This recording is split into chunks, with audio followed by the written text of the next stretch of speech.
Venezuelan authorities have uncovered a mass grave in the northwestern state of Táchira, which is only about 2.5 miles from the border with Colombia.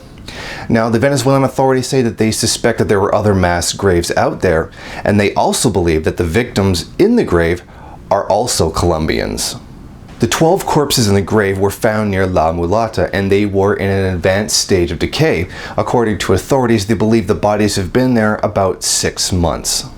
It is presumed that there are other mass graves. That is the information that the armed forces are working with.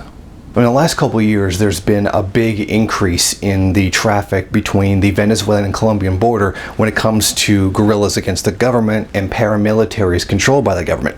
And this civil war between the two sides is increasingly spilling over into Venezuela and making them a part of the conflict.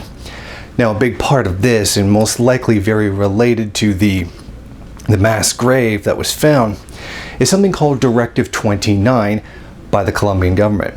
Basically what it is a payout for every single guerrilla that's killed. In other words, the government pays a cash bounty for every guerrilla that paramilitary forces end up killing. You see, the problem is they're getting a lot of false positives ever since 2008. Paramilitaries are going around and killing thousands of innocent people and then claiming them as guerrillas, like dressing up their bodies in guerrillas and then asking for cash for it. Now, largely this ends up killing a lot of what they call undesirables, homeless people, people who are mentally impaired, etc.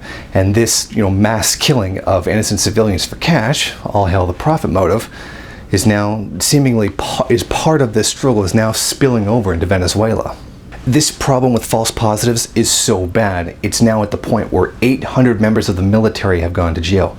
Over 5,000 are currently been indicted and are awaiting trial, and 22 generals of the military are now under investigation. Now, documents which have been released by the NSA shows that the CIA has known about this problem since as far back as the 1990s. This false positive thing where civilians are being killed. Yet, despite all of these innocent people being killed, the United States still becomes a major supplier to the Colombian military for aid. And since at least 2000, the year 2000, there's been $6.8 billion that has gone to that military. But why all this effort? Because frankly, Colombia is a very important trading partner to the United States. Colombia was the United States' 22nd largest supplier of goods imports in 2013. U.S. goods imports from Colombia totaled $21.6 billion in 2013.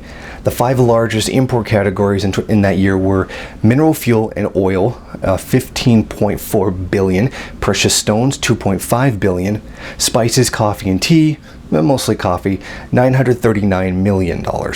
Live trees and plants, most of which were cut flowers, $669 million. Edible fruit and nuts, mostly bananas, $261 million. U.S. imports of agricultural products from Colombia totaled $2.2 billion in 2013. Coffee, which was largely unroasted, $900 million. Nursery products, $669 million. Bananas and plantains, $256 million.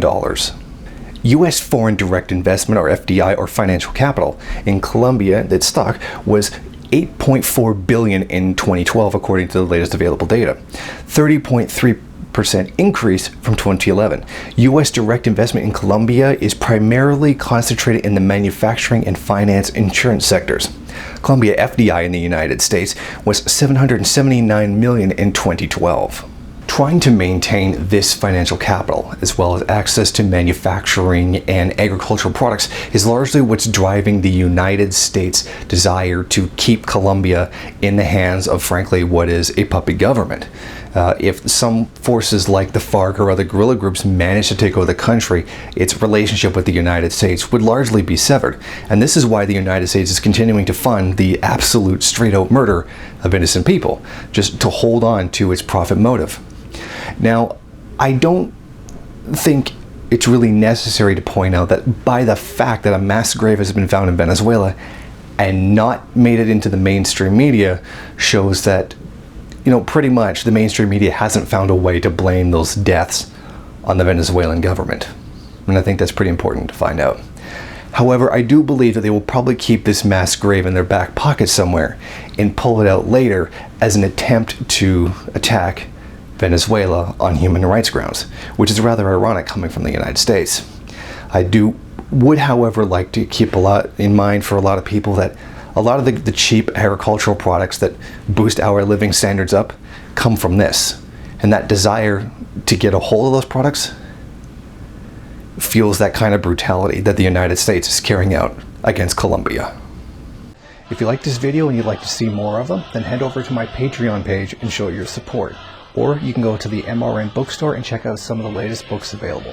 Don't forget to rate, comment, subscribe, and share on various social media.